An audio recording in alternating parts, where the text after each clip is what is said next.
জান্নাতে যাওয়ার পথকে আল্লাহ ইলম অর্জনের পথে যদি আমি থাকি, তাহলে এর মাধ্যমে আল্লাহ তাআলা জান্নাতে যাওয়ার পথকে সহজ করবেন। কিন্তু কখন সেটা? যে কোনো উদ্দেশ্যে আমি ইলম অর্জন করলে আল্লাহ আমাকে জান্নাতে যাওয়ার পথ সহজ করবেন, নাকি আমার উদ্দেশ্য হতে হবে একমাত্র আল্লাহকে সন্তুষ্ট করা? এটাই হচ্ছে আসল উদ্দেশ্য।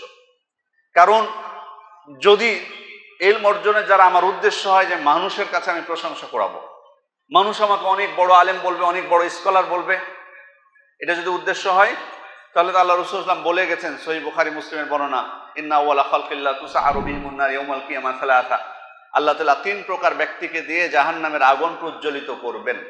তার মধ্যে এক প্রকার হলো রাজুলুন তাআল্লামাল ইলমা ওয়া আল্লামা, যে ব্যক্তি জ্ঞান অর্জন করেছে এবং মানুষকে জ্ঞান শিক্ষা দিয়েছে। আল্লাহ তাআলাকে বলবে তাআল্লামতুল ইলমা ওয়া আল্লামতুহু ফিক, আল্লাহ আমি এই জ্ঞান অর্জন করেছিলাম নিজে এবং মানুষকেও শিক্ষা দিয়েছিলাম আপনার সন্তুষ্টির জন্য। আল্লাহ তাআলা বলবেন কাযাবতা, তুমি মিথ্যা বলছো, ওয়ালাকিন্নাকা তাআল্লামতাল ইলমা লিইউকাল আলিম, বরং তুমি জ্ঞান অর্জন করেছিলে মানুষ যাতে তোমাকে আলেম বলে এই কারণে।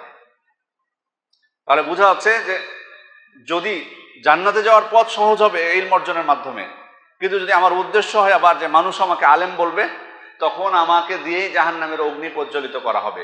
বিপরীত আবার এই জ্ঞান অর্জনে যারা যদি উদ্দেশ্য হয় দুনিয়া উপার্জন করা, যে অনেক বড় বড় আলেমদেরকে দেখতেছি মাশাআল্লাহ অনেক গাড়ি বাড়ির মালিক, অনেক টাকা উপার্জন করছে, অনেক কিছু হচ্ছে, তাহলে আমিও আলেম হয়ে আমিও দুনিয়া অর্জন করব না। সেখানেও আল্লাহ রাসূল সাল্লাল্লাহু আলাইহি ওয়াসাল্লাম স্পষ্ট বলছেন, সুনান ইবনে মাজার বর্ণনা, মান তাআল্লামা ইলমান মিম্মা ইবতাগা বিহি ওয়াজহুল্লাহ লা ইয়াতাআল্লামুহু ইল্লা লিউসিবা বিহি আরদাম মিনাদ দুনিয়া লাম ইয়াজিদ আরফাল জান্নাতি ইয়াউমাল কিয়ামাহ, যে ব্যক্তি জ্ঞান অর্জন করলো, যে জ্ঞান অর্জন করার উদ্দেশ্য হওয়া উচিত ছিল আল্লাহ সন্তুষ্টি অর্জন করা, যে জ্ঞান দ্বারা আল্লাহ সন্তুষ্টি কামনা করা হয়, সে জ্ঞান সে অর্জন করলো কেন? দুনিয়া উপার্জনের জন্য। তাহলে সে জান্নাতের সুগন্ধিও পাবে না। জান্নাতের পথ সহজ হওয়া তো দূরের কথা, জান্নাতের সুগন্ধি সে পাবে না যদি তার জ্ঞান অর্জনের যারা উদ্দেশ্য হয় দুনিয়া উপার্জন করা। আবার এই জ্ঞান অর্জন যারা যদি আবার উদ্দেশ্য হয় যে আমি তর্ক বিতর্ক করব, আমি হারাবো অন্যদেরকে তর্ক করে, আলেম আসি দেখি টেস্ট করি কত বড় আলেম হয়েছে, আমি পরীক্ষা করব তাকে, অথবা যাদের জ্ঞান নাই মূর্খদের সাথে আমি তর্ক করব, ওরা তো দিন বুঝে না, তর্ক বিতর্ক বাহাস, অথবা দুনিয়ার কোন পদ আমি লাভ করব। আল্লাহ রাসূল সাল্লাল্লাহু আলাইহি ওয়াসাল্লাম বলছেন, লা তাআল্লামুল ইলমা লিতুমারু বিহি লা তাআল্লামুল ইলমা লিতুবাহু বিহিল উলামা ওয়ালা লিতুমারু বিহিস সুফাহা ওয়ালা তাখায়্যুরুল মাজালিস, অর্থাৎ আলেমদের উপর বাহাদুরি করার জন্য, মূর্খদের সাথে তর্ক করার জন্য, অথবা দুনিয়ার কোনো নেতৃত্ব লাভ করার জন্য, কোনো পদ লাভ করার জন্য তোমরা জ্ঞান অর্জন করো না। নিষেধ করতেছেন আল্লাহ রাসূল সাল্লাল্লাহু আলাইহি ওয়াসাল্লাম। এই জ্ঞানের দ্বারা যাতে আমার উদ্দেশ্য না হয় জ্ঞান অর্জন করা, দুনিয়ার কোনো পদ লাভ করা, নেতৃত্ব লাভ করা, ক্ষমতা লাভ করা, যদি হয় আল্লাহ রাসূল সাল্লাল্লাহু আলাইহি ওয়াসাল্লাম বলছেন ফান্নার ফান্নার, তাহলে তার জন্য রয়েছে জাহান্নাম, তার জন্য রয়েছে জাহান্নাম। তাহলে সম্মানিত উপস্থিতি, এই জ্ঞান অর্জনের মাধ্যমে বা যে জ্ঞান অর্জনের মাধ্যমে জান্নাতের পথ সহজ হয়, আমরা দেখলাম যে সেই জ্ঞান অর্জনের মাধ্যমে আবার জাহান্নামের পথও সহজ হয়ে যায়, জাহান্নামের অগ্নি প্রজ্বলিত করা হয়, জাহান্নামকে উদ্বোধন করা হয়, এই যদি আমার জ্ঞান অর্জন হয় দুনিয়াবি কোনো উদ্দেশ্য। তাহলে আমার ইখলাস, একনিষ্ঠতা অত্যন্ত জরুরি, সেটা প্রথম থেকে আমাকে হতে হবে। আমার শুরু যখন জ্ঞান অর্জনের, তখন থেকেই জ্ঞান অর্জনের শুরু থেকে আমার উদ্দেশ্য হবে আমি আল্লাহকে সন্তুষ্ট করব, ইখলাস আল্লাহর জন্যই আমার এই জ্ঞান অর্জন যদি হয়, তাহলে আমি আল্লাহ তাআলা আমার জন্য জান্নাতের পথ সহজ করবেন। আরেকটা বিষয় বলে রাখি, আমার যদি ইখলাস না থাকে তাহলে কিন্তু আমি বিনয়ও হতে পারবো না। আর বিনয় যদি না হতে পারি, বিনয় যদি আমি না হই, খেয়াল করুন ইখলাসের প্রভাবটা, আপনার মধ্যে যদি ইখলাস না থাকে আপনি আলেমও হতে পারবেন না। দেখুন, আলেম পদবী এক জিনিস, আর ইলম অর্জন করা, এটা ফিকহ থাকা, এটা ভিন্ন জিনিস। আপনি তো বাংলাদেশে তো বহু মানুষকে পাবেন যে আলেম, নামের পাশে বহুত, নামের আগে পরে বহু ডিজিগনেশন আছে, আগেও আছে পরেও আছে বহুত, কিন্তু ইলম নাই, ফিকহ নাই, দিনের বুঝ নাই তার কাছে। বাস্তবে যদি আমার ইখলাস না থাকে, দিনের বুঝ আমার আসবে না। কারণ কি জানেন? কারণ হচ্ছে ইখলাস না থাকলে আমি বিনয় হতে পারবো না, আর বিনয়ে যদি আমি না হই তাহলে অহংকারী হয়ে যাব, আর অহংকারী যখন হয়ে যাবো আমার দ্বারা জ্ঞান অর্জন আর সম্ভব হবে না, শেষ ওখানে। আমি ছাত্রদেরকে অনুরোধ করছি মনোযোগ দেওয়ার জন্য। আমি ওখানে শেষ আমার পথ। যেন ইমাম শাফি রহমতুল্লাহ আলাইহি বলেছেন, ইমাম শাফি রহমতুল্লাহ আলাইহি এই জন্য বলেছেন আন্নাল ইলমা আরবাআতু আরবা। খেয়াল করে দেখুন, চারটা কিন্তু স্তর আছে জ্ঞানের। মানুষ যখন প্রথম জ্ঞান অর্জন শুরু করে, কিছুটা অর্জন করার পর সে মনে করে যে সে শিখে ফেলেছে অনেক কিছু, অনেক কিছু সে জানে। প্রথম পর্যায়ে যখন জ্ঞান অর্জন করে তখন মনে করে যে অনেক কিছু জানে, প্রায় অনেক কিছু শিখে ফেলেছে। যদি ওই সময় তার মধ্যে অহংকার চলে আসে, শেষ, আর তার দ্বারা সম্ভব না অগ্রসর হওয়া, ওখানে শেষ। ইলম অর্জন আর হবে না। আলেম হতে পারে, নাম থাকতে পারে, বাট ইলম অর্জন আর হবে না। কারণ ও তখন থেকে মনে করতে শুরু করেছে আমি শিখে ফেলেছি অনেক কিছু, আমি বহু আলেমের থেকে বেশি জানি। ইমাম শাফি রহমতুল্লাহ বলছেন কিন্তু সে যদি না থামিয়ে দেয় জ্ঞান অর্জনের অগ্রযাত্রা, তখন যদি আরো জ্ঞান অর্জন করতে থাকে, প্রথম স্টেপ পার হয়ে যেতে পারে, দ্বিতীয় স্টেপে যাওয়ার পর তখন তার মনে হয় যে না, জ্ঞান অর্জনের আরো বাকি আছে, জ্ঞান অর্জনের আরো বাকি আছে। প্রথম পর্যায়ে মনে করে কি যে আমি শিখে ফেলেছি সবকিছু, কিন্তু যখন আরো অর্জন করে তখন তার মনে হয় যে না, আরো আমার বাকি আছে, আরো আমাকে শিখতে হবে, গতি আসে তখন। তৃতীয় পর্যায়ে যখন চলে যায় জ্ঞান অর্জনের, তৃতীয় পর্যায়ে যখন চলে যায়, তখন ওনার মনে হয় যে আমি যে জ্ঞান অর্জন করেছি যেটুকু, সেটুকু সব জ্ঞানের, সম্পূর্ণ জ্ঞানের তুলনায় সামান্যটুকু আমি অর্জন করতে পেরেছি। তখন তার মনে হয় যে আমি সামান্যটুকু অর্জন করতে পেরেছি, বেশি অংশ এখনো পড়েই আছে। তৃতীয় পর্যায়ে তার যে মনে হয়, উনি যখন আরো জ্ঞান অর্জন করতে থাকেন, তখন চতুর্থ পর্যায়ে যে মনে হয় যে উনি কিছুই জানেন না, কিছুই শিখতে পারেনি, কতটুকু আমি জানি। তাহলে খেয়াল করে দেখুন, এবং বাস্তব, কিন্তু ইমাম শাফি রহমতুল্লাহ আলাইহির বক্তব্য বাস্তব। বাস্তবে যারা জ্ঞান অর্জন করেছেন, প্রথম পর্যায়ে যে মনে করেছেন অনেক কিছু জানেন, ওখানে যারা থেমে গেছে, ব্যাস কাহিনী শেষ, আর আলেম হওয়া তার সৌভাগ্য হয়নি। কিন্তু যদি উনি অব্যাহত রেখেছেন, তাহলে মাশাআল্লাহ চতুর্থ পর্যায়ে যাওয়ার তার সৌভাগ্য হবে আল্লাহর রহমতে। সম্মানিত উপস্থিতি, এই জন্য বলছি যে ইখলাসটা জরুরি। কারণ ইখলাস যদি আমার না থাকে, তখন আমি বিনয় হতে পারবো না, অহংকার আমার মধ্যে চলে আসবে, তখন আমি জ্ঞান অর্জনের ক্ষেত্রে অগ্রসর হতে পারবো না। দ্বিতীয় যে বিষয়টা, আমার জ্ঞান অর্জনে যারা উদ্দেশ্য হবে আমার মূর্খতা দূর করা। কারণ মূর্খতাটা হলো একটা বড় অসুখ, একটা বড় বিপদ আপদ, মানুষকে দুনিয়াতেও ধ্বংস করে, আখিরাতেও মানুষকে ধ্বংস করে। মূর্খতা, না জানার কারণে মানুষ অনেক দুর্ঘটনার শিকার হয় না? বহুত ক্ষেত্রে, দুনিয়াবী ক্ষেত্রে আপনি দেখবেন, না জানার কারণে। এই যে উদাহরণস্বরূপ বলছে, বিদ্যুতে অনেক সময় দেখবেন মানুষ অনেক শর্ট খায়, ভুলে হয় সেটা আলাদা বিষয়, কিন্তু অনেক সময় দেখবেন না জানার কারণে, ও জানে না, অনেক কিছুই জানে না, না জানার কারণে মানুষ ধ্বংস হয়। জ্ঞান অর্জন না করলে, মূর্খতা দূর না করলে, প্রত্যেকটা পর্যায়ে মূর্খতা দূর না করলে আমি কিন্তু সেখানে কিন্তু বিপদের সম্মুখীন হব। আখিরাতে তো হব, দুনিয়াতে হব আমি। বহু ফিতনা আমাকে গ্রাস করবে, একটার পর একটা ফিতনা আসবে। ফিতনার কিন্তু শেষ নেই, অভাব নেই দুনিয়াতে। আপনি মনে করছেন যে একটা ফিতনা গেছে, মানুষ শান্ত হয়েছে, না, আরেকটা ফিতনা আসবে। দুনিয়াতে আমি মূর্খতা যতক্ষণ দূর না করতে পারবো, ততক্ষণ সঠিক পথের সন্ধানও আমি পাবো না, এই জন্য দুনিয়াতে ক্ষতিগ্রস্ত হব। আমি উদাহরণ দিচ্ছি, ধরুন কোনো ব্যক্তি রাস্তা দিয়ে যাচ্ছে, এই রাস্তা দিয়ে সালাতের সময় হলো, আজান হয়েছে মসজিদে, তখন ভাবলো এখানে যেহেতু একটা মসজিদ আছে, আমি সালাত পড়ে যাই। মসজিদে এসে হাবরুল উম্মাহ মসজিদে সালাত আদায় করে উনি বের হওয়ার পর উনি বলছেন, মসজিদ তো অনেক সুন্দর, মাশাআল্লাহ, এসি আছে, ফ্যান ঘুরতেছে, লাইট আছে, মাদ্রাসার ছাত্ররা আছে, ইমাম সাহেবের কোরআন তেলাওয়াত সুন্দর, মাশাআল্লাহ, কিন্তু একটা জিনিস সমস্যা মনে হবে মসজিদ। সেটা কি? যে সালাত পড়লাম ঠিক, কিন্তু দোয়া হলো না, দোয়া এখানে হলো না, সমস্যা। আসল জিনিসটাই তো হলো না এখানে। কেন উনি বললেন এই কথা? কেন বলেছেন এই কথা? যে আসল জিনিসটাই হলো না, দোয়াই হলো না আসল জিনিস। আমি যদি আপনাদেরকে বলি, উদাহরণস্বরূপ বলি, মসজিদে যখন আমরা প্রবেশ করি, মসজিদে প্রবেশের একটা দোয়া আল্লাহ রাসূল সাল্লাল্লাহু আলাইহি ওয়াসাল্লাম শিখিয়ে দিয়েছেন। ছোট্ট করে যদি বলি, আল্লাহুম্মা আফতাহলি আবওয়াবা রাহমাতিক, হে আল্লাহ, আপনি আপনার রহমতের দরজা আপনি আমার জন্য খুলে দেন। আল্লাহুম্মা আফতাহলি আবওয়াবা রাহমাতিক, আপনার রহমতের দরজা আমার জন্য খুলে দেন। এটা দোয়া না? আল্লাহর কাছে আমি চাইলাম না, প্রার্থনা করলাম না? দোয়াটা কি ছোট্ট কোনো দোয়া? আল্লাহ যদি আমার আপনার রহমতের দরজা খুলে দেন আমার আপনার জন্য, আর কিছু প্রয়োজন হবে দুনিয়াতে?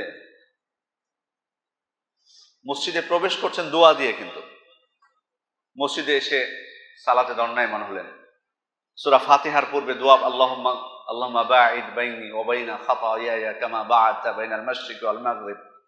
আল্লাহর কাছে ক্ষমা প্রার্থনা করছেন সালাতের শুরুতেই, যে আল্লাহ, আমার এবং আমার পাপের মধ্যে এমন দূরত্ব সৃষ্টি করে দিন যেমন পূর্ব পশ্চিমের দূরত্ব, এবং পাপকে ধুয়ে মুছে পরিষ্কার করে দিতে বলছেন আল্লাহ তাআলার কাছে।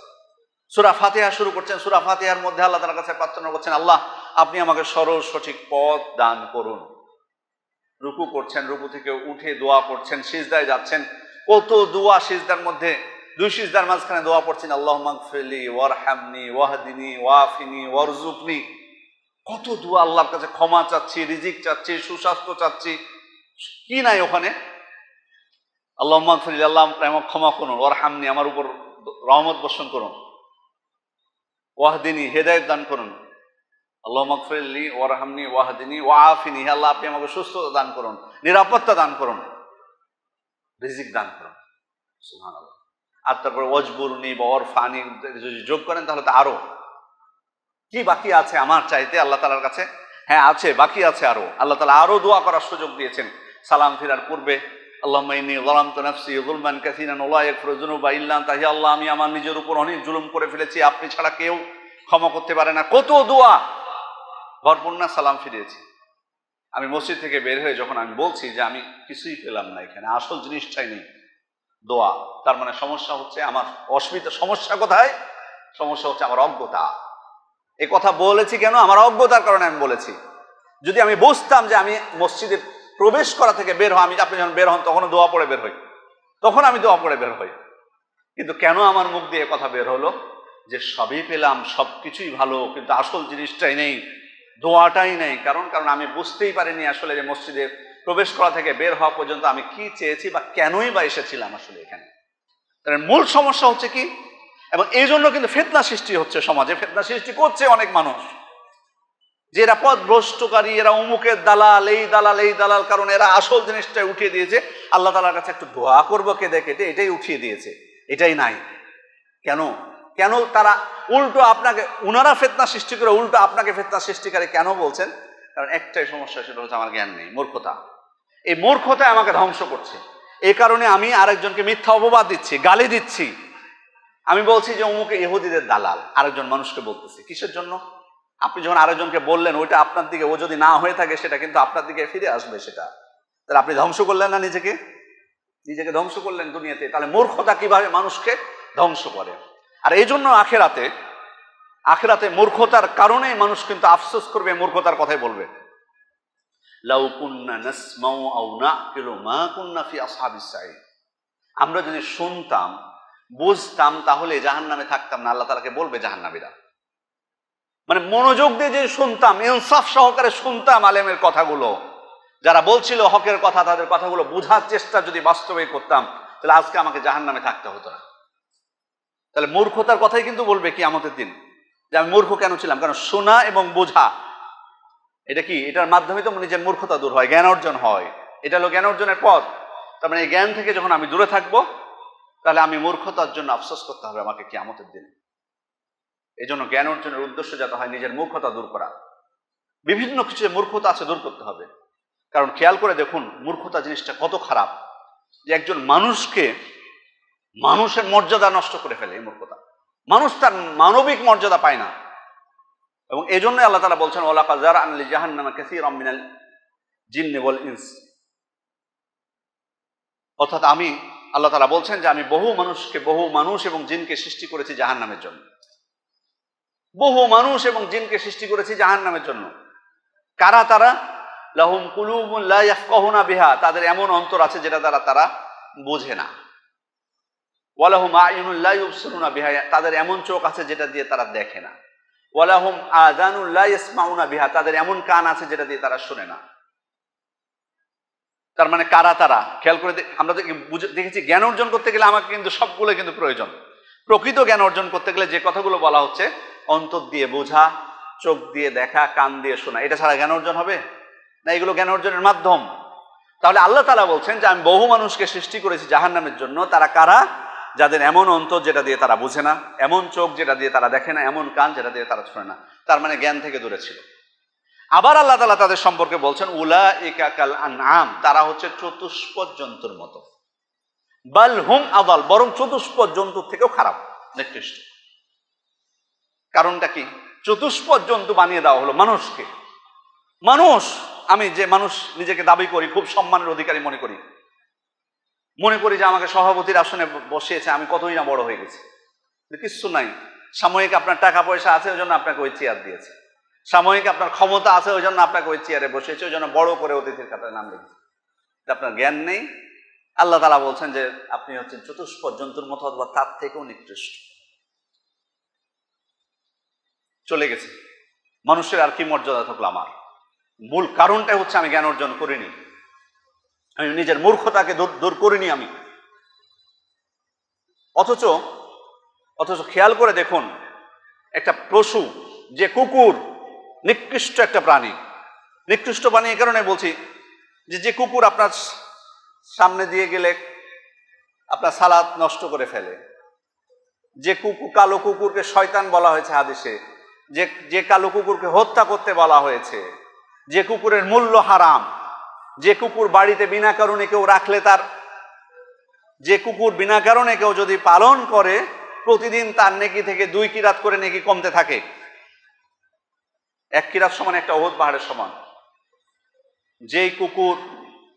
যেই কুকুর আপনার পাত্রে মুখ দিলে 7 বার ধুতে হয়, 1 বার মাটি দিয়ে, তাহলে নিকৃষ্ট বলবো না তো কি বলবো? এর থেকে আর নিকৃষ্ট কি আছে প্রাণী? এমন প্রাণী আছে পৃথিবীতে? এমন নাজাসাত আছে, নাপাকি অপবিত্রতা আছে, শুনেছেন যে 7 বার ধুতে হয়? এমন নাপাকি আছে? কুকুর একটা পাত্রে মুখ দিলে 7 বার ধুতে হয়, প্রথমবার এবং শেষের বার মাটি দিয়ে ধোয়ার কথা বলা হয়েছে। মানে কতটা নাপাকি। সেই কুকুর যদি আবার শিক্ষিত হয়ে যায়, আপনি যদি তাকে শিক্ষা দেন, প্রশিক্ষণ দেন, ওই কুকুর যদি আপনার জন্য শিকার করে নিয়ে আসে, ওই শিকার খাওয়া আপনার জন্য বৈধ হয়ে যায়।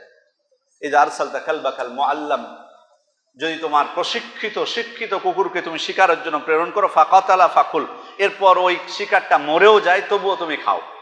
মৃত প্রাণী খাওয়া জায়েজ আছে আমাদের জন্য? জায়েজ নেই। কিন্তু কুকুর শিকার করে যদি মরে যায় ওর প্রাণীটা, তবুও খাওয়া জায়েজ। তবে হ্যাঁ, ও যদি আবার খেতে শুরু করে, খাওয়া জায়েজ নেই। ও খেতে শুরু করলে তখন জায়েজ নেই, কিন্তু আমাদের জন্য জায়েজ। আচ্ছা, কুকুর শিকার করে কিভাবে আপনার কাছে নিয়ে আসবে? পিঠে করে নিয়ে আসবে, না আপনার রিক্সা ভাড়া করে, সিএনজি ভাড়া করে নিয়ে আসবে? মুখেই কিন্তু নিয়ে আসবে। শিকার করে মুখেই কিন্তু নিয়ে আসবে। যে কুকুর পাত্রে মুখ দিলে 7 বার ধুতে হচ্ছে, আপনাকে 7 বার ধুতে হচ্ছে ওই পাত্রটা মাটি দিয়ে, সেই কুকুর শিকার করে মুখ দিয়ে নিয়ে আসলো, আর আপনার জন্য খাওয়া বৈধ হয়ে গেল। কিসের জন্য? কিসের বরকতে, কিসের মর্যাদা এটা হয়েছে? জ্ঞান, শিক্ষা। তাহলে খেয়াল করে দেখুন, একটু তুলনা করে দেখুন মূর্খতা জিনিসটা কত খারাপ। তাহলে আমি জ্ঞান অর্জন করতে এসেছি, আমার উদ্দেশ্য যাতে দ্বিতীয় যে বিষয়টা হচ্ছে মূর্খতা দূর করার উদ্দেশ্য হয়। তাহলে এই মূর্খতা খুবই খারাপ। এটা আমাকে দুনিয়াতেও ধ্বংস করবে, আখিরাতেও আমাকে ধ্বংস করবে, এবং আমার মনুষ্যত্ব, আমার মানবিক যে মর্যাদা, সেটা আমার দূর হয়ে যাবে, এটা থাকবে না। দেখুন, মানুষ জ্ঞান অর্জন না করার কারণে তাকে বলা হলো চতুষ্পদ জন্তু বা তার থেকে নিকৃষ্ট। আর একটা কুকুর নিকৃষ্ট প্রাণী হওয়া সত্ত্বেও তার শিকার আমার জন্য বৈধ হয়ে যাচ্ছে শুধুমাত্র তার শিক্ষার কারণে। সম্মানিত উপস্থিতি, তৃতীয় যে বিষয়টি, সেটি হচ্ছে জ্ঞান অর্জন আমাদেরকে করতে হবে। কারণ বইয়ে তো লেখা আছে, এটা ঠিক। বই যদি আমি সাজিয়ে রেখে দিই, বহুত বই কিনেছি, আমরা গৌরব করি, আমার লাইব্রেরি আছে, আমার হাজার হাজার বই আছে, কিন্তু পড়লাম না, লাভ কি হলো? বইয়ে তো লেখা আছে। কিন্তু এই জ্ঞান যদি আমি অর্জন না করি, কিভাবে আমি সমাজের যে অসঙ্গতিগুলো আছে সেগুলো আমি দূর করব? নতুন নতুন বিদআত আবিষ্কার হবে, যেটা ছিলই না। দেখবেন পূর্ব যুগে ছিল না, হঠাৎ করে আবিষ্কার হয়েছে। আপনি কিভাবে জবাব দিবেন? এটা জবাব দিবে কে? বই এসে কথা বলবে? যে বইগুলো সাজিয়ে রেখেছে ও এসে কথা বলবে যে এটা নতুন বিদআত চালু হয়েছে? না আমাকে আলেম থাকতে হবে যিনি এই বিদআতের বিরুদ্ধে কথা বলবেন, যিনি জ্ঞান অর্জন করেছেন? অবশ্যই আলেম থাকতে হবে। নতুন নতুন সংশয় সৃষ্টি করা হবে, যে সংশয়গুলো পূর্বে সালাফদের যুগে ছিল না।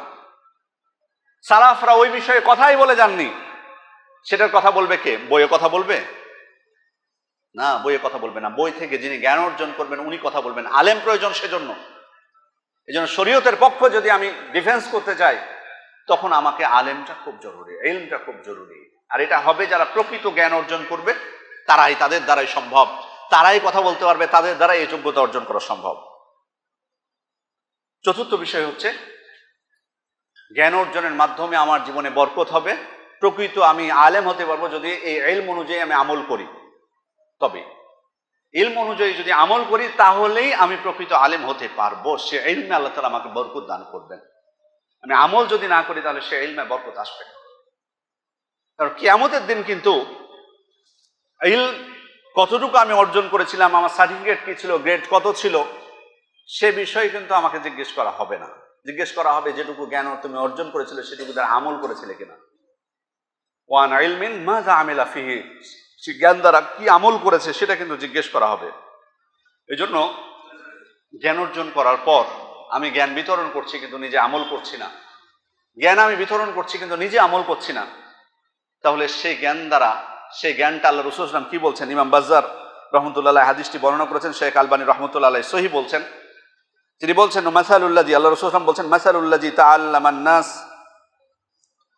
মাসালুল্লাযী তাআল্লামান নাস, মাসালুল্লাযী আল্লামান নাস আল খায়র ওয়া নাসিয়া নাফসা। যে ব্যক্তি মানুষকে জ্ঞান শিখালো কিন্তু নিজেকে ভুলে গেল, মানুষকে শিক্ষা দিল কিন্তু নিজে ভুলে গেল। মাসালুল ফাতিলা, সে হচ্ছে প্রদীপের পলিতান নেই। তুদিউন নাস, মানুষকে আলো দেয়, ওয়া তুহরিকু নাফসাহা, কিন্তু সে নিজেকে ধ্বংস করে। প্রদীপের পলিতা, পলিতা আপনারা, আমি জানি না চেরাগ চিনেন কিনা বা পলিতা, আপনাদের, আমাদের ছোট বাচ্চারা হয়তো বা চিনবে না কারণ তারা ওই যুগ পায়নি, কিন্তু আমরা অনেকে বিদ্যুৎ আসার আগে আমরা দেখেছি, এখনো হয়তো বা কিছু জায়গায় হয়তো ব্যবহার থাকতে পারে। প্রদীপ যেগুলো ওই যে একটা কাপড় দিয়ে কেরোসিন তেলে ভেজাই দিয়ে, চেরাগ যেটাকে বলা হয়, চেরাগ বলে, আপনাদের দিকে হয়তো চেরাগ বলে। তো চেরাগটা জলে কিভাবে? তেলে ডুবে থাকে কিন্তু কাপড়টা, তারপরে আগুন ধরিয়ে দেওয়া হয়, পুড়তে থাকে, পুড়তে থাকে। তাহলে ও খেয়াল করে দেখুন, ওটার মাধ্যমে আমরা আলো পাচ্ছি না, ও কিন্তু আলো দিচ্ছে কিন্তু ও কিন্তু নিজে পুড়তেছে, কাপড়টা কিন্তু পুড়ে পুড়ে শেষ হয়ে যায় এক পর্যায়ে। যে আল্লাহ রাসূল সাল্লাল্লাহু আলাইহি ওয়াসাল্লাম বলছেন যে ব্যক্তি জ্ঞান অর্জন করে জ্ঞান বিতরণ করছে কিন্তু আমল করছে না, ও হচ্ছে প্রদীপের পলিতান নেই।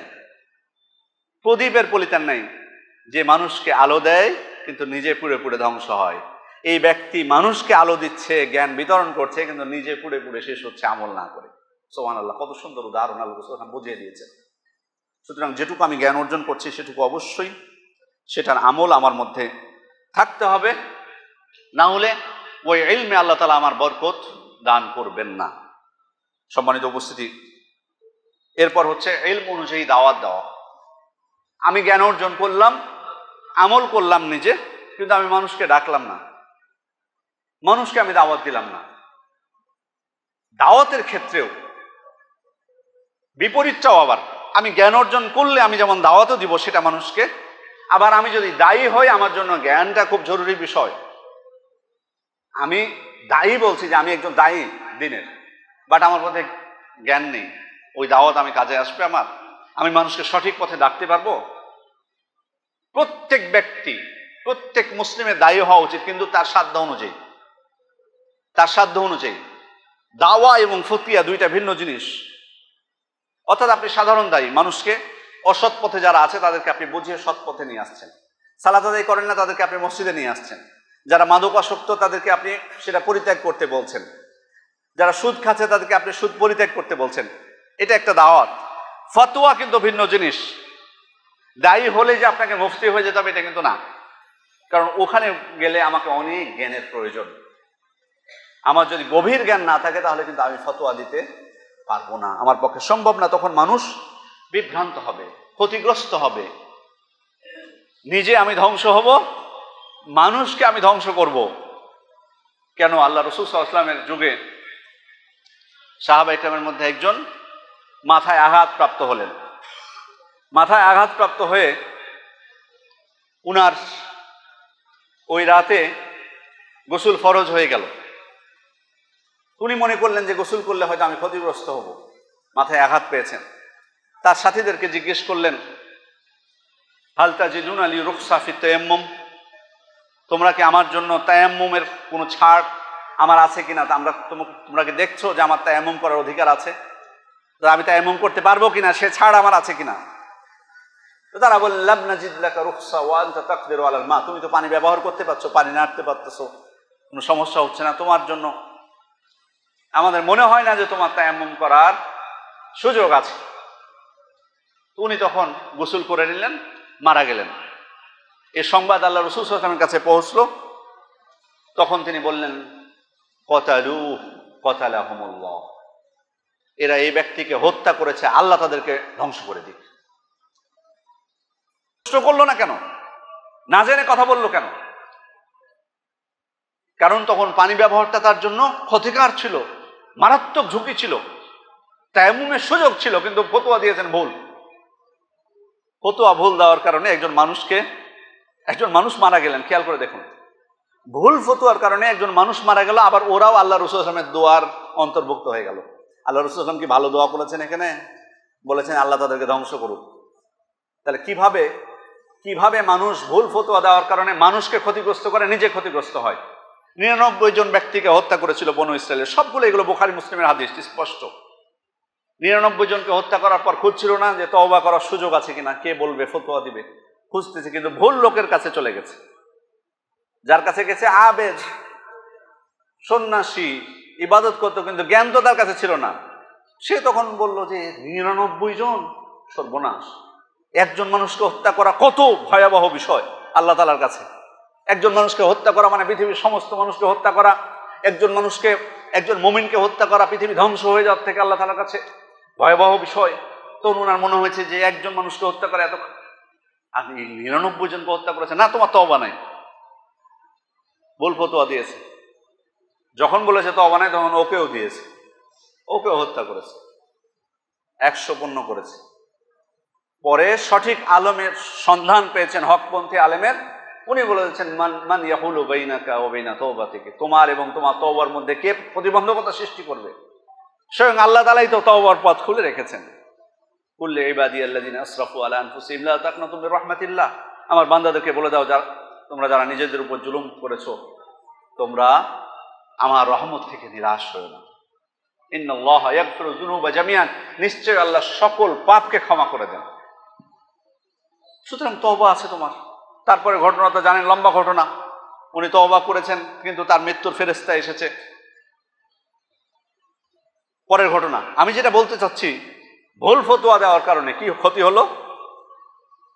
নিজেও মরল ভুল ফতোয়া দিয়ে, আবার একেও আরো পাপী করলো। 99 জনকে হত্যার পাপ ছিল, এবার 100 জনকে হত্যার পাপ হলো তার মানে ভুল ফতোয়া দিলে নিজে ক্ষতিগ্রস্ত হয়, মানুষও ক্ষতিগ্রস্ত হয়। সম্মানিত উপস্থিতি, এই জন্য দাওয়াতের ক্ষেত্রে শিক্ষাটা, গভীর জ্ঞান থাকা, দিনের ফিক থাকাটা অত্যন্ত জরুরি একটা বিষয়। এই জন্য, কারণ ফিক যদি আমার মধ্যে না, দিনের জ্ঞান যদি আমার না থাকে, দাওয়াতি ক্ষেত্রে কিন্তু দূরদর্শিতা প্রয়োজন। দাওয়াতি ক্ষেত্রে তো আমরা খুব তাড়াহুড়া করি, খুব সহজেই চাই সমাধান হয়ে যাক, সবাই এক ডাক দিব আর সবাই ভ্রান্ত আকীদা, শিরক বিদআত পরিত্যাগ করে সবাই তাওহীদ এবং সুন্নাত গ্রহণ করে ফেলবে। এতটা কি সহজ? না, এত সহজ না। একজন দায়ী দূরদর্শিতা থাকতে হবে। উনার এটা চিন্তা করলে চলবে না যে আমি 1 মাসের মধ্যে কিভাবে এই এলাকাটাকে সালাফি বানিয়ে ফেলবো, এই চিন্তা করলে ভুল হবে। বরং উনাকে চিন্তা করতে হবে যে আমি সামনে 5 বছরের মধ্যে কিভাবে 10% মানুষকে, বা 20% বা 30% বা এত % মানুষকে কিভাবে আমি সঠিক পথে নিয়ে আসবো, এটা একটু দূরদর্শিতা চিন্তা করা উচিত।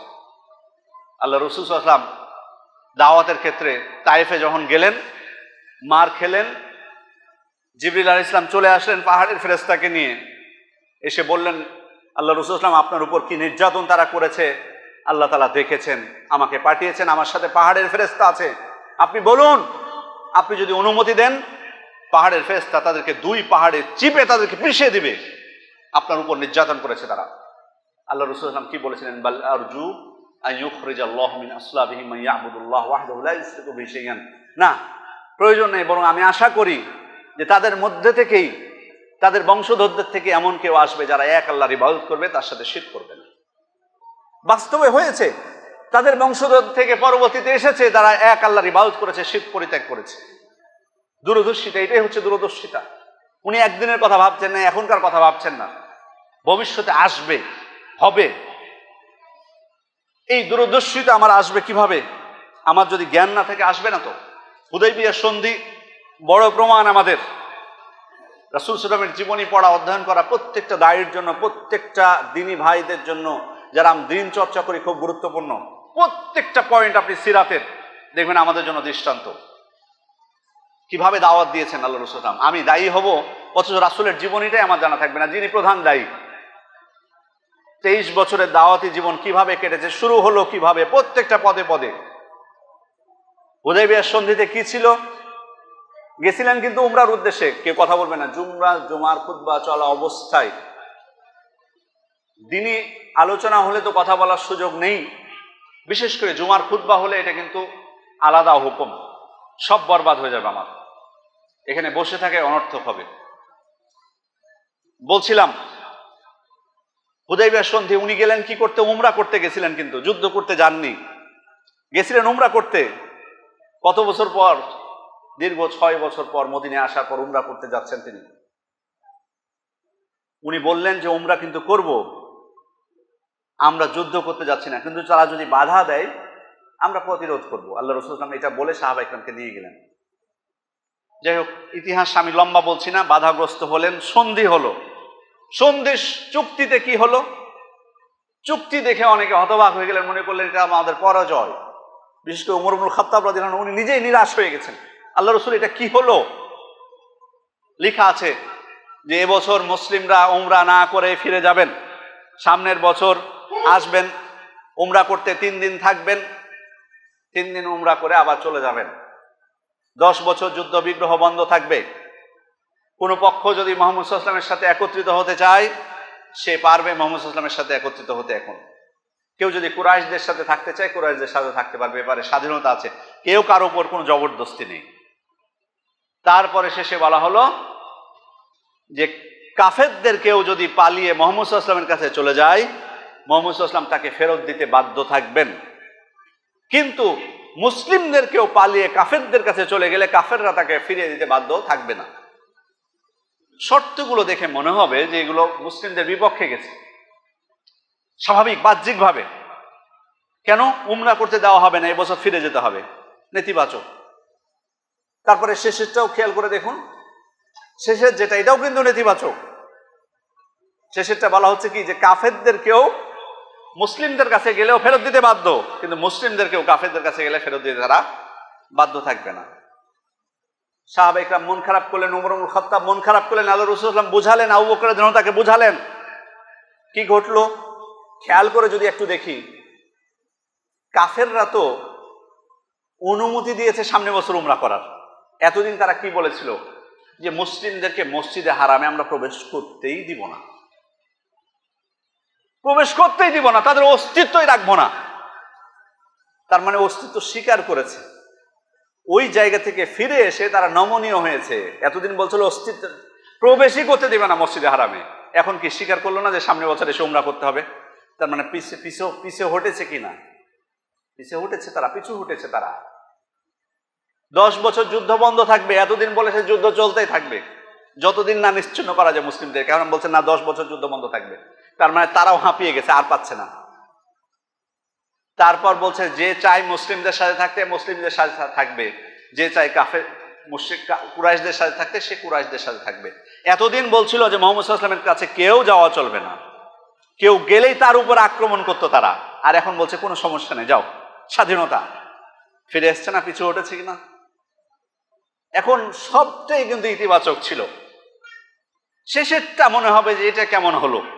কাফেরদের কেউ মুহাম্মদ সাল্লাল্লাহু আলাইহি ওয়াসাল্লামের কাছে গেলে উনি ফেরত দিতে বাধ্য থাকবেন, আবার মুসলিমদেরকেও কাফেরদের কাছে গেলে ফেরত দিতে বাধ্য থাকবে না। এটা তো মুসলিমদের স্বার্থ বিরোধী হয়ে গেল, মনে হচ্ছে তাই। কিন্তু একবার চিন্তা করে দেখুন যে মুসলিমদের কেউ কাফেরদের কাছে যদি চলে যায় তারা ফেরত দিতে বাধ্য থাকবে না, কিন্তু মুসলিমদের কেউ কাফেরদের কাছে ফিরে যাবে কেন? যাওয়ার তো আসলে প্রয়োজন নাই, প্রশ্নই ওঠে না। মুরতাদ না হলে কি যাবে নাকি কাফেরদের কাছে কেউ? যারা মদিনায় হিজরত করে চলে আসছে তারা আর কাফেরদের কাছে যাওয়ার প্রয়োজন আছে? প্রশ্নই তো ওঠে না, তাহলে যাবে কেন? এবার আসেন যে কাফেরদের কেউ যদি ইসলাম গ্রহণ করে মুহাম্মদ সাল্লাল্লাহু আলাইহি ওয়াসাল্লামের কাছে আসে, তাহলে তো উনি ফেরত দিতে বাধ্য। হ্যাঁ, সন্ধিতে উনি মেনে নিয়েছেন এটা, কিন্তু আল্লাহর জমিন কি একবারে সংকীর্ণ নাকি যে তাকে ফিরে মক্কায় যেতে হবে? আল্লাহ রাসূল সাল্লাল্লাহু আলাইহি ওয়াসাল্লাম ঠিক আছে ফেরত দিতে বাধ্য থাকবেন, ফিরে কি তাকে মক্কায় যেতে হবে? আল্লাহর জমিন কখনোই সংকীর্ণ ছিল না। হাবাসায় উন্মুক্ত হয়ে গেছিল না মুসলিমদের জন্য, হাবাসার নাজ্জাশী উন্মুক্ত করে দিয়েছিল। তার আগের ঘটনা এগুলো, মক্কায় যখন ছিলেন তখন। এই কারণে আবু বাসির এবং আবু জান্দাল তারা যখন ইসলাম গ্রহণ করে এসে আল্লাহ রাসূল সাল্লাল্লাহু আলাইহি ওয়াসাল্লামের কাছে আসলেন, বাস্তবে ঘটনা ঘটলো। আল্লাহ রাসূল সাল্লাল্লাহু আলাইহি ওয়াসাল্লাম সন্ধির কারণে তাকে ফিরিয়ে দিতে বাধ্য হয়েছিলেন তাদেরকে, কিন্তু তারা কোথায় গেছিল? ওই সমুদ্র উপকূলীয় অঞ্চলে চলে গেল। মক্কায় আর ফিরে তারা যায়নি, সমুদ্র উপকূলীয় ফিরে যে তারা সেখানে বসবাস শুরু করলো। এরপর থেকে যে ইসলাম গ্রহণ করতো মক্কায়, তারা মদিনায় যেহেতু আশ্রয় দেওয়া নিষেধ ছিল সেহেতু তারা ওখানে চলে যেত, আর ওখানে একটা বসতি গড়ে উঠলো। আর ওইটাই ছিল কুরাইশদের সিরিয়ার পথে বাণিজ্যিক রাস্তা। ওখানে যখন মুসলিমদের একটা বসতি গড়ে উঠেছে, তখন কুরাইশদের জন্য ওই রাস্তাটা হয়ে গেল কি হুমকি, তারা আর যেতে পারছে না, তাদের জন্য আর পথ নিরাপদ নেই। তখন তারা বাধ্য হয়ে মুহাম্মদ সাল্লাল্লাহু আলাইহি ওয়াসাল্লামকে বলল, মুহাম্মদ সাল্লাল্লাহু আলাইহি ওয়াসাল্লাম আপনার সাথে চুক্তি ছিল যে কোনো কাফের মুসলিম হয়ে আপনার কাছে চলে আসলে আপনি ফেরত দিতে বাধ্য থাকবেন, আমরা এটা উইথড্র করে নিলাম, প্রয়োজন নাই, আপনার কাছে থেকে যাক, কারণ ওখানে থেকে আরো আমাদের বিপদ বেড়ে গেছে। তাহলে খেয়াল করে দেখুন, আমি যে জিনিসটা বলতে চাচ্ছি যে একজন দায়ী যদি তার জ্ঞান থাকে, তিনি তার মধ্যে বিচক্ষণতা আসবে, দূরদর্শিতা আসবে, উনি সেটার মাধ্যমে দাওয়াতি কাজে সফলতা পাবেন। আল্লাহ রাসূল প্রত্যেকটা পদক্ষেপ এভাবে আমাদের জন্য রয়েছে সেখানে দৃষ্টান্ত। সম্মানিত উপস্থিতি, এরপরে প্রজ্ঞা, হেকমত। এই হেকমতও কিন্তু জ্ঞান ছাড়া কখনোই আসে না। একজন মানুষ কি কখনো প্রজ্ঞামান হতে পারে? জ্ঞান ছাড়া হতে পারে না। আল্লাহ রাসূল সাল্লাল্লাহু আলাইহি ওয়াসাল্লামের কাছে এসে, মুসনাদ আহমদের বর্ণনা, আল্লাহ রাসূল সাল্লাল্লাহু আলাইহি ওয়াসাল্লামের কাছে এসে এক যুবক অনুমতি চাচ্ছে ব্যভিচার করার, ইযযান লি বিজ্জিনা, সরাসরি অশ্লীল কাজ করার অনুমতি চাচ্ছে। কত সাহস! তো সাহাবায়ে কেরাম খুব রেগে গেছেন তার উপর, যে তোমার কত বড় সাহস, তুমি রাসূল সাল্লাল্লাহু আলাইহি ওয়াসাল্লামের কাছে সরাসরি যেটা আল্লাহ তাআলা একেবারে যেটাকে হারাম করে দিয়েছেন কাবিরা গুনাহ, সেটা তুমি অনুমতি চাচ্ছ। আবার মানুষ গোপনে করে সেটা ভিন্ন জিনিস, ও অনুমতি চাচ্ছে অশ্লীল কাজ করার জন্য, ব্যভিচার করার জন্য। তা আল্লাহ রাসূল সাল্লাল্লাহু আলাইহি ওয়াসাল্লাম বললেন যে তাকে আমার কাছে আসতে দাও। সাহাবায়ে কেরাম তো রেগে গেছেন। আল্লাহ রাসূল বললেন কাছে আসতে দাও। তাকে জিজ্ঞেস করছেন, আতুহিব্বুহু লিউম্মিক, তুমি যে ব্যভিচার অশ্লীল কাজ করতে চাচ্ছ, এটা তুমি তোমার মায়ের জন্য পছন্দ করো? তোমার মায়ের জন্য পছন্দ করো এটা? লা ওয়াল্লাহ জাআলাল্লাহু ফিদাক, আল্লাহ শপথ করে বলছি, আল্লাহ আমাকে আপনার জন্য কুরবান করে দিন। কখনোই না। মানে আল্লাহ রাসূলের প্রশ্ন যে তোমার মায়ের সাথে কেউ ব্যভিচার করুক, এটা কি তুমি চাও, পছন্দ করো? তো ও বললো যে না, কখনোই না। আল্লাহ শপথ করে বলছে কখনোই না। তো আল্লাহ রাসূল বলছে ওয়ালান নাসু ইউহিব্বুনাহু লিউম্মাহাতিহিম, পৃথিবীর কোনো মানুষই চায় না যে তার মায়ের সাথে কেউ ব্যভিচার করুক, কোনো মানুষ চায় না পৃথিবীর। আতুহিব্বুহু লিবিনতিক, তুমি তোমার কন্যার জন্য সেটা পছন্দ করো? বলো লা ওয়াল্লাহ জাআলাল্লাহু ফিদাক, আল্লাহ শপথ করে বলছি, আল্লাহ আমাকে আপনার জন্য কুরবান করে দিন। কখনোই না। তখন আল্লাহ রাসূল বলছেন ওয়ালান নাসু ইউহিব্বুনাহু লিবানাতিহিম, পৃথিবীর কোনো মানুষই চায় না তার কন্যাদের জন্য এটা, পছন্দ করে না এটা। তুমি যেমন পছন্দ করো না তোমার কন্যার জন্য, পৃথিবীর কোনো মানুষ তার কন্যাদের জন্য পছন্দ করেন না যে তার কন্যার সাথে কেউ ব্যভিচার করো। এভাবে আল্লাহ রাসূল তাকে তার বোনের কথা জিজ্ঞেস করলেন, তার ফুপুর কথা জিজ্ঞেস করলেন, তার খালার কথা জিজ্ঞেস করলেন, তারপর তার জন্য দোয়া করলেন। পরে ওই যুবক আর এই পাপের কথা চিন্তাও করেনি, ভ্রুক্ষেপই করেনি এই পাপের দিকে। কিভাবে আল্লাহ রাসূল কিভাবে বুঝিয়েছেন? বাস্তবতা দিয়ে বুঝিয়েছেন। এটাই হচ্ছে হিকমত।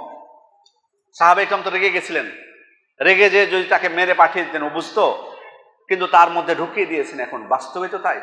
কারণ তুমি যার সাথে, আল্লাহ রাসূল সাল্লাল্লাহু আলাইহি ওয়াসাল্লাম এটাই তাকে বার্তা দিলেন, তুমি যার সাথে অশ্লীল কাজ করতে চাচ্ছ সে কারো না মা, অথবা কারো কন্যা, অথবা কারো বোন, অথবা কারো ফুফু বা কারো খালা। তুমি যেমন তোমার মা, তোমার কন্যা, তোমার বোন, তোমার খালা, তোমার ফুফুর জন্য পছন্দ করো না যে তাদের সাথে কেউ ব্যভিচার করুক, পৃথিবীর কোনো মানুষ এটা পছন্দ করে না, অতএব তুমি এটা পছন্দ করতে পারো কি করে, তুমি এটা করো কি করে। বাস্তবে উনি চিন্তা করলেন। এই যে হিকমত, এটাও কিন্তু আসবে আমার জ্ঞানের মাধ্যমে। সম্মানিত উপস্থিতি, এরপরে হচ্ছে জ্ঞান অর্জনের ক্ষেত্রে আলেম আমি হব, প্রচেষ্টা থাকবে জ্ঞানের প্রশস্ততা নিয়ে আসার জন্য, কিন্তু বহু বিষয় অজানা থেকে যাবে, এটাই স্বাভাবিক। মানুষ জিজ্ঞেস করলে জানি না বলতে কোনো লজ্জাবোধ নেই।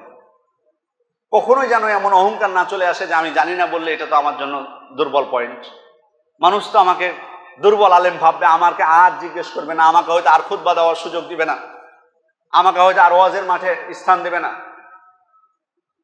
না, এটা যেন কখনোই না হয়। এটা অহংকারের লক্ষণ। কোনো সমস্যা নেই। পৃথিবীর বড় বড় শ্রেষ্ঠ ইমামরা, তারা বহু মাসালায় তাদেরকে জিজ্ঞেস করা হয়েছে, তারা বলেছেন জানি না। এখনো আপনি যান মদিনায়, আমি নিজেও অনেক মদিনার বড় বড় বিদ্বানকে দেখেছি, তাদেরকে সরাসরি জিজ্ঞেস করা হয়েছে, সরাসরি বলেছেন লা আদরি, এভাবে উত্তর দেন তারা, জানি না, স্পষ্ট। বহু আলেম, তাদের নাম সারা বিশ্বের মানুষ জানে, তাদের থেকে জ্ঞান অর্জন করছে, স্পষ্ট বলে দেন জানি না। যেন ইমাম শাবি রাহিমাহুল্লাহ, উনি কোন এক জায়গায় গেলেন, লোকেরা তাকে প্রশ্ন করলো, তো কিছু মাসালায় উনি উত্তর দিলেন, বলেন লা উহসিনুহা, আমি ভালো করে জানি না এটা। তখন ওনার সঙ্গী যারা ছিলেন ওনারা বলছেন কদ ইস্তাহইয়াইনা লাক, ইমাম আপনি এত বড় আলেম, মানুষ আপনাকে জিজ্ঞেস করছে, আপনি বলছেন জানি না, আমরাই তো লজ্জাবোধ করছি আপনার এই কথায়, আমাদেরই তো লজ্জা হচ্ছে, আপনার মতো এত বড় বিদ্বান আপনি, মানুষ প্রশ্ন করছে আর আপনি বলছেন জানি না, আমাদেরই তো লজ্জাবোধ হচ্ছে। তখন উনি বলছেন লাকিন্নাল মালাইকা লাম তাস্তাহি হিনা ক্বালাত, তোমাদের লজ্জাবোধ হচ্ছে, কিন্তু ফেরেশতারা কিন্তু লজ্জাবোধ করেনি যখন তারা তাদের রবকে বলেছিল লা ইলমা লানা ইল্লা মা আল্লামতানা, হে আল্লাহ আপনি যেটা আমাদেরকে শিক্ষা দিয়েছেন সেটা ছাড়া আমাদের কিছুই জানা নেই, কোনো কিছু আমাদের জানা নেই, সবকিছু অজানা, আপনি যেটা শিক্ষা দিয়েছেন সেটাই শুধুমাত্র আমরা জানি। উনি বলছেন যে ফেরেশতারা কই, এই কথা তো ফেরেশতারা বলতে লজ্জাবোধ করেনি, তাহলে তোমাদের লজ্জাবোধ হবে কেন।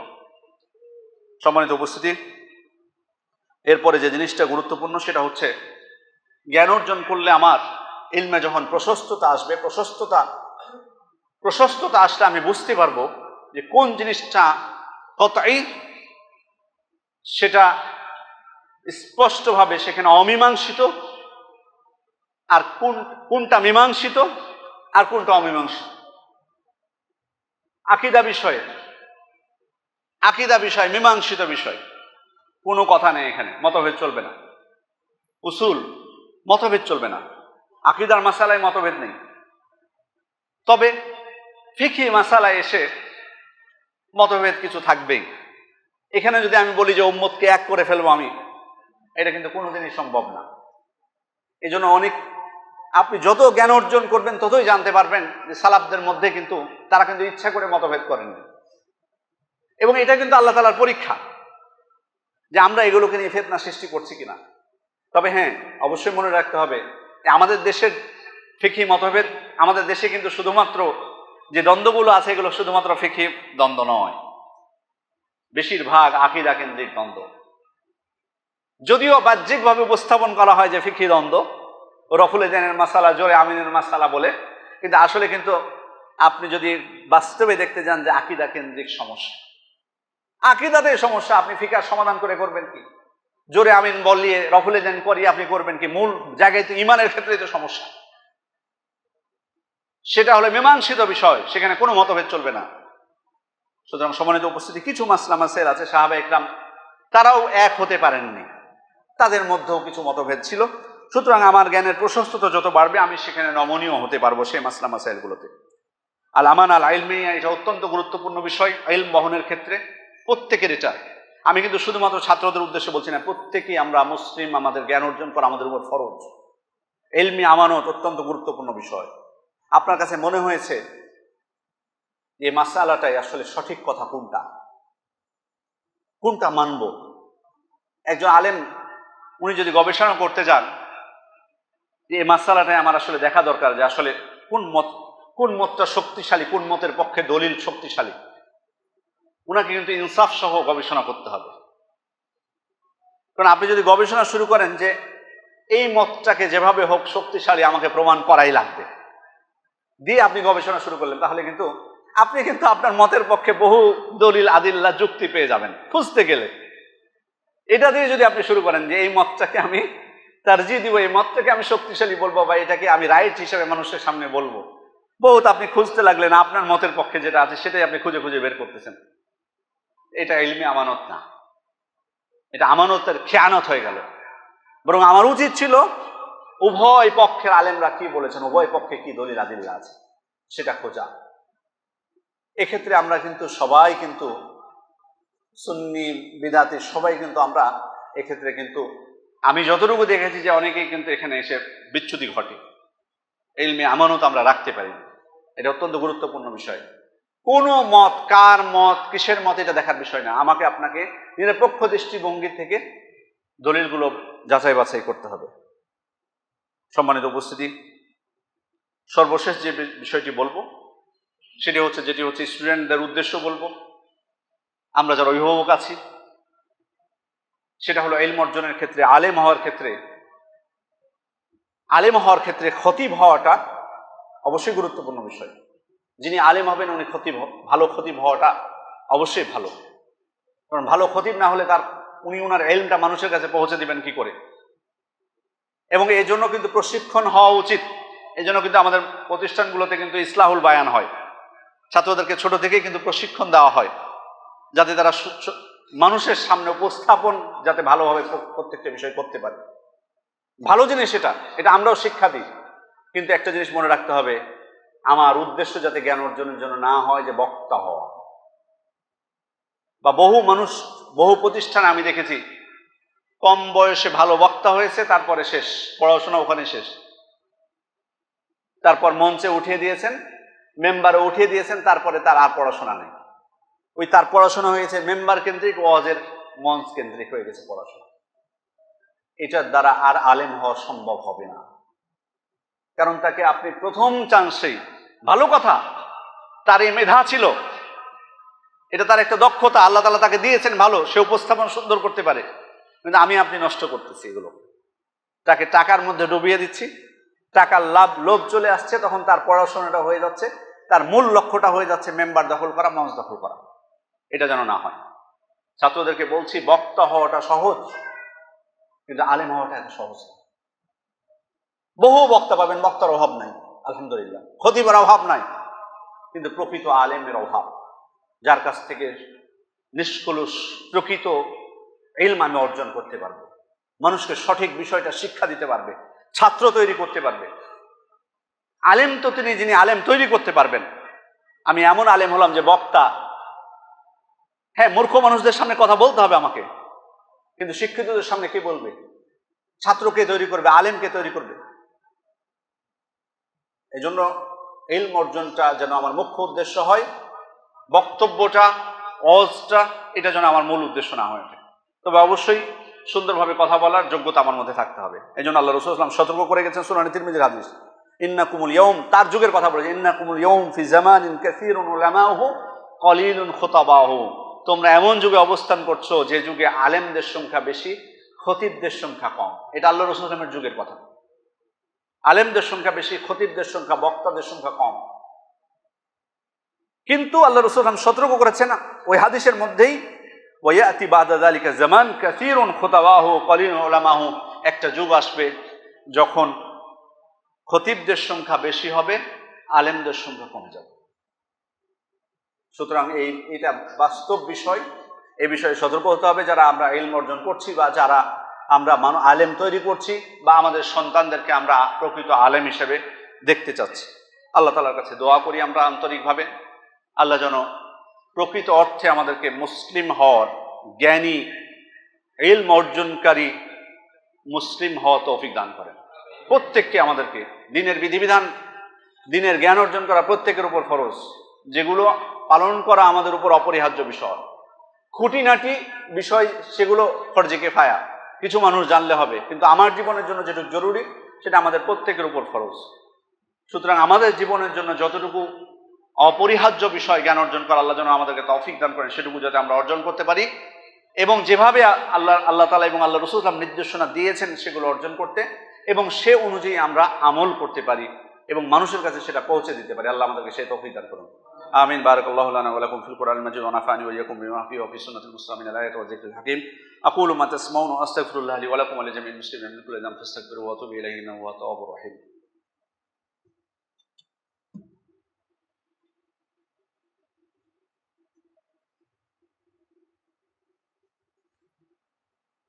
إن الحمد لله نحمده ونستعينه ونستغفره ونعوذ بالله من شرور أنفسنا ومن سيئات أعمالنا من يهده الله فلا مضل له ومن يضلل فلا هادي له وأشهد أن لا إله إلا الله وحده لا شريك له وأشهد أن محمدا عبده ورسوله أما بعد। সম্মানিত উপস্থিতি, জীবনের প্রত্যেকটা বিষয়ে আমাদের কিন্তু মনে রাখতে হবে যে প্রত্যেকটা কথা আমরা যেটা বলছি, যে কোনো কথা আমরা যখন বলবো তখন সেটা যাতে আমাদের জ্ঞান অনুযায়ী হয়ে থাকে, জেনে বুঝে আমি বলি। ওয়ালা তাকফু মা লাইসা লাকা বিহি ইলম ইন্নাস সামা ওয়াল বাসরা ওয়াল ফুয়াদা কুল্লু উলাইকা কানা আনহু মাসউলা। আমি যখন বলবো যে কোনো বিষয়ে সমসাময়িক আপনি মন্তব্য করবেন, যে বিষয়ে আমার জ্ঞান নেই সে বিষয়ে আমি কথা বলতে কেন যাব? অনেক ভাইয়েরা আছে অযৌক্তিক পড়াশোনা নিয়ে কথা বলতে যায়, অযৌক্তিক একটা দেশ সম্পর্কে বলে দিচ্ছেন ওটা তো মুসলিম রাষ্ট্র। তা আপনি কি জানেন ওটা মুসলিম রাষ্ট্র কিনা? তাদের ইসলামের অবস্থা কি, তাদের আকীদা কি আপনার জানা আছে? আপনি পড়াশোনা করেছেন কতটুকু? কি একটা প্রবন্ধ পত্রিকায় পড়েছেন, শুনেছেন যে অমুক বলে মুসলিম রাষ্ট্র? বা কাউকে আপনি কাফের মন্তব্য করবেন বা কাউকে খারাপ বলবেন, কতটুকু পড়াশোনা? মানুষ এসে বলেছে তার কানে শোনা, এটুকুই নাকি গভীর জ্ঞান প্রয়োজন? মনে রাখতে হবে প্রত্যেকটা কথা আমার মুখ দিয়ে যেটা বের হবে সেটার জন্য আল্লাহর কাছে জবাবদিহি করতে হবে। সুতরাং ধারণাপূর্বক যেন আমার কোনো বিষয়ে মন্তব্য না হয়। চুপ থাকাটা কিন্তু ইসলামের অন্যতম একটা বিধান।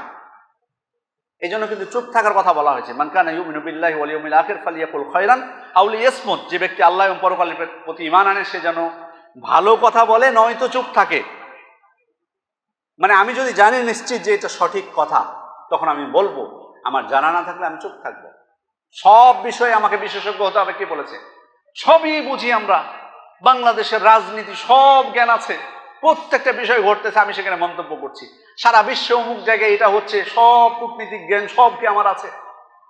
থাকা সম্ভব একজন মানুষের? তাহলে কেন আমাকে সব বিষয়ে কথা বলতে হবে? কিছু বিষয়ে আমার চুপ থাকা উচিত। যেখানে দেখবেন যে অযৌক্তিক কথাবার্তা হচ্ছে, না জেনে সবাই সেখানে মন্তব্য করছে, আপনি সে মজলিস থেকে দূরে থাকেন। অযৌক্তিক প্রত্যেকটা কথা যেটা আমাদের মুখ দিয়ে বের হবে সেটার জন্য কিন্তু আল্লাহর কাছে জবাবদিহি করতে হবে। আল্লাহ তাআলার কাছে আমরা দোয়া করি আল্লাহ আমাদের লিসানকে, আমাদের জিহ্বাকে হেফাজত করার তৌফিক দান করুন। আমিন। ইন্নাল্লাহা ওয়া মালাইকাতুহু ইউসাল্লুনা আলান নবী ইয়া আইয়ুহাল্লাযীনা আমানু সাল্লু আলাইহি ওয়া সাল্লিমু তাসলিমা। ওয়া ক্বালা সাল্লাল্লাহু আলাইহি ওয়া সাল্লাম মান সাল্লা আলাইহি সালাতান সাল্লাল্লাহু আলাইহি আশরা। আল্লাহুম্মা